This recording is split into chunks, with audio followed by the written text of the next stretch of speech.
السلام علیکم ورحمۃ اللہ وبرکاتہ۔ الحمد للہ رب العالمین والصلاة والسلام علی رسول الکریم اما بعد۔ تو آج ہم وہیں سے اپنا درس شروع کریں گے جہاں پر ہم کل رکے تھے۔ کل ہم آیت الکرسی، جس کے اندر اللہ رب العالمین کے تقریباً 5 اسماء کا اور 25 سے زیادہ صفات کا تذکرہ کیا گیا ہے، جس کو مصنف رحمہ اللہ نے ذکر کیا ہے، اسی آیت کی شرح ہم لوگ پڑھ رہے تھے۔ ہم لوگ پہنچے تھے وَقَوْلُهُ يَعْلَمُ مَا بَيْنَ أَيْدِيهِمْ وَمَا خَلْفَهُمْ کہ اللہ رب العالمین کے پاس علم ہے جو لوگ مستقبل میں، یعنی لوگوں کے سامنے ہونے والی چیزیں ہیں، مستقبل میں ہونے والی چیزیں ہیں، ان کے تعلق سے بھی اللہ رب العالمین کے پاس علم ہے۔ وما خلفہم، اور جو لوگوں نے اپنے پیچھے کر کے چھوڑ چکے ہیں، ان تمام چیزوں کے تعلق سے بھی اللہ رب العالمین کے پاس علم ہے۔ العلم کہتے ہیں وہ ادراک الشیء علی ما هو علیہ ادراکا جازما، کہ چیز اس کی جو جیسی حالت ہے اس کے تعلق سے آپ کو پوری کی پوری خبر ہونی چاہیے۔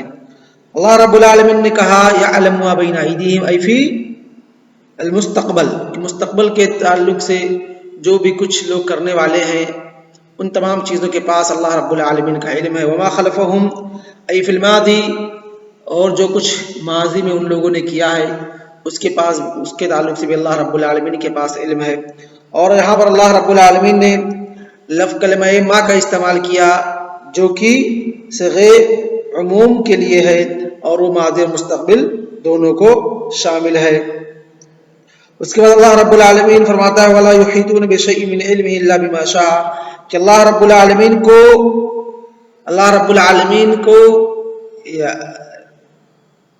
العالمین کا احاطہ ان کے علم نے کچھ بھی نہیں کر کے رکھا ہے، الا بما شاء، مگر وہ چیز اللہ رب العالمین کے تعلق سے جو اللہ رب العالمین چاہے، یعنی جن چیزوں کو اللہ رب العالمین نے اپنے تعلق سے، اپنے ذات کے تعلق سے، اپنے صفات کے تعلق سے، اپنے اسماء و صفات کے تعلق سے جو کچھ اللہ رب العالمین نے لوگوں کو نبیوں کے ذریعے یا قرآن کے اندر نازل کر کے بتلا دیا ہے، کہ آسمان و زمین کے اندر جتنی بھی چیزیں ہیں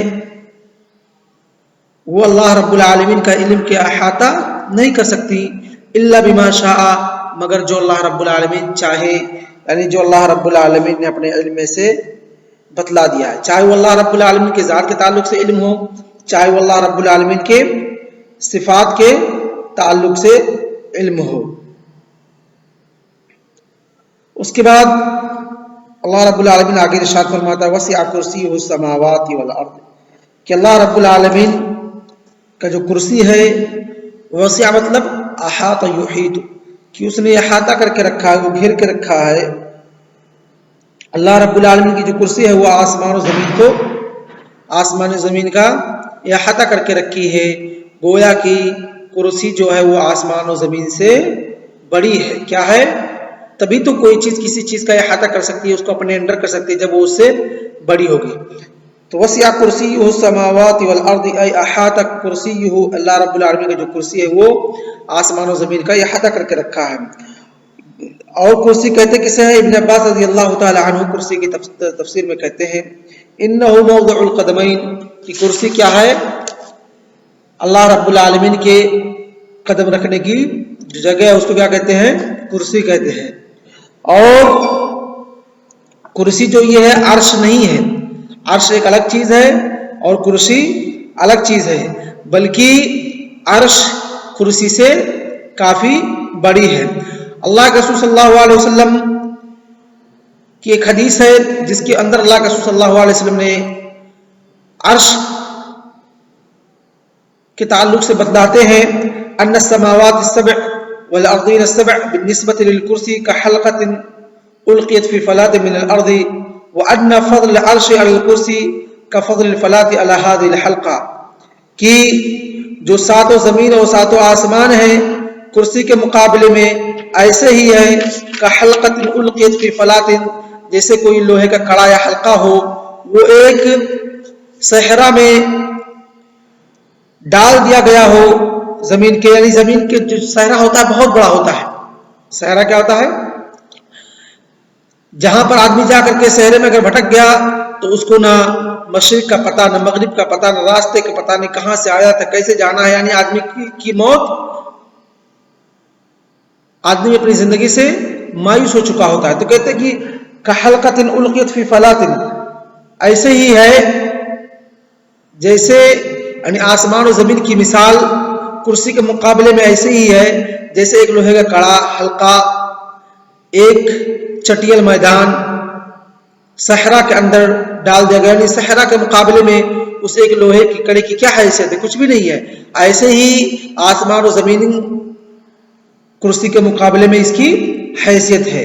اور کہتے ہیں کرسی کیسا ہے؟ وَأَنَّ فَضْلَ الْعَرْشِ الْكُرْسِي، اور عرش کی فضیلت یا عرش کا مرتبہ کرسی کے مقابلے میں ایسے ہی ہے كَفَضْلِ الْفَلَاةِ عَلَى هَذِهِ الْحَلْقَةِ، جیسے کہ وہ فضل ہوتی تھی، یہ فلات ہوتی تھی، صحرا ہوتا تھا، اس حلقے کے مقابلے میں صحرا کی بہت زیادہ اہمیت ہوتی تھی. ایسے ہی ہے عرش کی کرسی کے مقابلے میں، یعنی کہ عرش کرسی سے کافی بڑا ہے، عرش کیا کرسی سے کافی بڑا ہے. تو یہ اللہ رب العالمین کی جو مخلوقات ہیں اس کے عظمت پر دلالت کرتی ہے کہ اللہ رب العالمین کتنی بڑی بڑی مخلوقات کو پیدا کر کے رکھا ہے، جو ساری کی ساری کیا ہے؟ مخلوقات ہیں. چاہے وہ کرسی جو کہ آسمان و زمین کا مقابلہ کرسی کے مقابلے میں ایسے ہی ہے جیسے ایک لوہے کی کڑی کسی فلات میں ڈال دی گئی ہو، اور کرسی کا موازنہ عرش کے مقابلے میں ایسے ہی ہے جیسے فلات کو اہمیت دی گئی ہو اس ایک حلقے کے مقابلے میں. تو یہ ساری چیزیں جو عظیم مخلوقات ہیں یہ عظیم خالق کے ہونے پر دلالت کرتی ہیں. اس کے بعد مصنف رحمہ اللہ فرماتے ہیں وَلَا يَعُودُ حِفْظُهُمَا،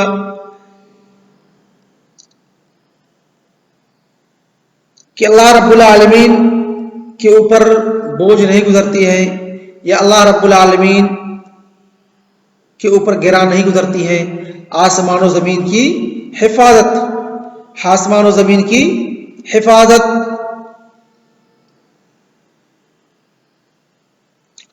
وقوله هو العلی العظیم، اور لفظ علی جو ہے یہ وزن فعیل کے وزن پر ہے، صفت مشبہ ہے، ای ان اللہ سبحانہ وتعالی علو وهذا العلو لازم لذاته، کہ اللہ رب العالمین کیا ہے؟ علی ہے، اور یہ صفت علو اللہ رب العالمین کی ذات کے ساتھ لازم ہے. اور علو کی دو قسمیں ہیں، ایک علو صفات ہے، ایک علو ذات ہے. علو ذات کہ اللہ رب العالمین اپنے ذات کے اعتبار سے سب سے اوپر ہے. فوق کل شیء بذاتہ، کہ اللہ رب العالمین اپنے ذات کے اعتبار سے تمام چیزوں کے اوپر ہے. ولیس فوقہ شیء، اللہ رب العالمین کے اوپر کوئی چیز نہیں ہے. واما علو الصفات، اور جو علو صفات ہے وہ ہے کہ اللہ رب العالمین کی جو صفتیں ہیں، جن صفتوں کو اللہ رب العالمین جن صفتوں سے اللہ رب العالمین متصف ہے، وہ صفتیں کیا ہیں؟ تمام کی صفات اعلیٰ ہیں. جیسا کہ اللہ رب العالمین نے فرمایا وَلِلَّهِ الْمَثْلُ الْأَعْلَىٰ، کہ اللہ رب العالمین کی جو صفات کیا ہے؟ اس کل کی کل صفتیں علیہ ہیں، اس کے اندر کسی بھی اعتبار سے، کسی بھی وجہ سے کوئی کسی بھی قسم کی کوئی نقص اور کمی نہیں ہے. اس کے بعد لفظ عظیم، فَيَّ عَظِيمٌ صفت مشبہ، فَيَّ أَيْضًا صفت مشبہ. اور لفظ عظیم کیا؟ یہ صفت مشبہ ہے، اور اس کا معنی ہے کہ اللہ رب العالمین ذل عظمتی والکبریائی والقوتی وما اشبہ ذلک، کہ اللہ رب العالمین عظیم ہے، سب سے بڑا ہے، اور اس کی طاقت پر دلالت کرتی ہے. تو مصنف رحمہ اللہ نے سورہ آل عمران کی جو آیت الکرسی، یا جو قرآن کی سب سے افضل آیت ہے، جیسا کہ حدیث کے اندر آیا، اس کے ذکر کرنے کا مقصد مصنف رحمہ اللہ کا یہ ہے کہ یہ آیت اللہ رب العالمین کے تقریباً 5 نام، اللہ، الحی، القیوم، العلی، العظیم، یہ 5 نام کو شامل ہے، یعنی اللہ رب العالمین نے اس آیت کے اندر پڑھنے 5 اسما کو ثابت کیا ہے، اور تقریباً 26 صفات کا اللہ رب العالمین نے اس آیت کے اندر ذکر کیا ہے۔ تو ہم نے شروع میں پڑھا تھا کہ اللہ رب العالمین کے ہر نام صفت کو شامل ہوتے ہیں، ہر نام کیا ہوتے ہیں؟ صفت کو شامل ہوتے ہیں، جیسے الحی صفت حیات اللہ رب العالمین شامل ہے، قیوم صفت قائم کہ اللہ سبحانہ وتعالی قائم بذاتہ، صفت علی ان اللہ سبحانہ وتعالی علی بذاتہ اور بصفاتہ، اور اسی طریقے سے لفظ عظیم ہے اس میں ہے جو اللہ رب العالمین کا یہ صفت عظم کو شامل ہے۔ تو 5 صفت تو یہ ہو گئی۔ اس کے بعد جن صفات کا اس آیت کے اندر تذکرہ کیا گیا ہے، انفراد و بالالوہیہ کہ اللہ رب العالمین الوہیت میں منفرد ہے، اور 7ویں صفت کہ اللہ رب العالمین کو نہ تو نیند آتی ہے نہ تو اونگ آتی ہے، جو کہ صفات سلبیہ یا صفات منفیہ آپ کہہ لیجئے۔ اس کے بعد عموم ملک ہی کہ اللہ رب العالمین لہو ما فی السماوات و ما فی الارض، تمام چیزوں کا مالک اللہ رب العالمین ہے۔ اس کے بعد اللہ رب العالمین کی 9ویں صفت انفراد اللہ سبحانہ وتعالی بالملک، اللہ رب العالمین مالک ہونے میں منفرد ہے، اور اسی طریقے سے اللہ رب العالمین کی صفت قوت السلطان و کمال ہی۔ اس کے بعد صفت اثبات الاذن، اللہ رب العالمین کے لیے اس صفت کو ثابت کرنا۔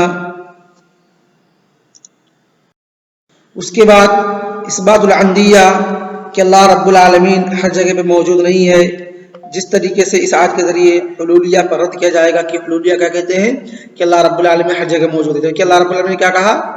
اللہ رب العالمین عرش پر موجود ہے۔ اس کے بعد اللہ رب العالمین کی صفت عموم کا، یعنی صفت علم کا جو کہ عام ہے، تمام چیزوں کو شامل ہے، یعلم ما بین ایدیہم وما خلفہم، اور اسی طریقے سے 14ویں 15ویں صفت انہ سبحانہ وتعالی لا ینسى ما مضى کہ اللہ رب العالمین جو گزر چکا ہے اس کو بھولتا نہیں ہے، اور جو مستقبل میں ہونے والا ہے اس سے اللہ رب العالمین جاہل نہیں ہے۔ اس کے بعد کی صفت کمال عظمت اللہ سبحانہ وتعالی، اس کے بعد کی صفت المشیہ الا بما شاء، اس کے بعد اثبات الکرسی و موضوع القدمین، اس کے بعد کی صفت اثبات العظمہ والقوہ والقدرہ وسع کرسیہ السماوات والارض سے مستمد کیا گیا ہے۔ اس کے بعد کمال علمہ ورحمتہ وحفظہ، جیسا کہ ولا یعودہ حفظہما کے لفظ سے ثابت کیا گیا ہے۔ اس کے بعد صفت علو اللہ سبحانہ وتعالی جیسا کہ وہو العلی کے لفظ سے ثابت کیا گیا ہے۔ تو یہ تھی صفات جن کا تذکرہ اس آیت کے اندر کیا گیا ہے، اور اللہ رب العالمین نے ان صفات کا تذکرہ ان آیات کے اندر کیا ہے۔ اسی وجہ سے یہ قرآن کو سب سے اعظم اور افضل آیت کہا گیا، سب سے اعظم آیت کہا گیا، جیسا کہ اللہ کے رسول صلی اللہ علیہ وسلم نے حضرت ابی بن کعب سے پوچھا ایو آیت اعظم فی کتاب اللہ، تو ایو آیت فی کتاب اللہ اعظم، تو کہا آیت الکرسی، جس کا اقرار و اثبات اللہ کے رسول صلی اللہ علیہ وسلم نے کیا۔ تو آج کا درس ہم اسی پر اکتفا کرتے ہیں۔ صلی اللہ علیہ نبینا محمد وعلی آلہ وصحبہ اجمعین۔ السلام علیکم ورحمۃ اللہ وبرکاتہ۔